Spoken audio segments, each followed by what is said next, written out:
Praise lord. దేవునికి మహిమ కలుగును గాక. ప్రియ బిడ్డలారా, ఈ లోకంలో చాలా మంది ఏమి తిందమా, ఏమి త్రాగుదమా, ఏమి ధరించుకుందామా అని చింతపడుతూ ఉన్నారు. అయితే ప్రభు సెలవిస్తున్నాడు, మొదట నా నీతిని, నా రాజ్యాన్ని వెతకండి, అవన్నీ మీకు అనుగ్రహించబడును అని చెప్తూ ఉన్నాడు.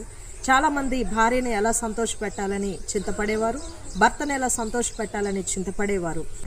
అమ్నోన్ అయితే తన జీవితంలో పాప సంబంధమైనటువంటి ఆలోచనతో తామారు కొరకై చింతపడుతూ చిక్కిపోయినట్లుగా మనం చూస్తూ ఉన్నాం. లోక సంబంధమైనటువంటి వాటి కొరకు చింతపడుట కంటే కూడా దేవుని కార్యాల కొరకు, దేవుని సంఘ క్షేమం కొరకు, అభివృద్ధి కొరకు చింతపడేవారు కావాలి. బైబిల్ గ్రంథంలో తిమోతి పౌలు గారికి నిజమైనటువంటి కుమారుడుగా, ఆత్మీయ కుమారుడుగా ఉన్నాడు.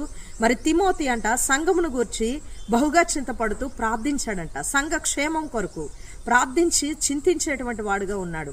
ప్రియబిడ్డలారా, ఈ మాటలు వింటున్నటువంటి మీరు మరి దేని కొరకు చింతపడుతున్నారు? ఈ లోక సంబంధమైన వాటి కొరక, పాపేచ్చులు లోక సంబంధమైనటువంటి లోక కార్యాల కొరక, లేకపోతే తిమోతి వలె సంఘ క్షేమం కొరకు ప్రార్థించి చింతపడేవారుగా ఉన్నారా? అయితే తిమోతి వలె నీవు సంఘ క్షేమం కొరకు చింతపడు, ప్రార్థించు. దేవుని యొక్క సన్నిధిలో మంచి సాక్ష్యాన్ని కలిగి జీవ గ్రంథంలో నీ పేరు వ్రాయబడుతుంది. దేవుడు మిమ్మల్ని దీవించునుగాక. ఆమేన్.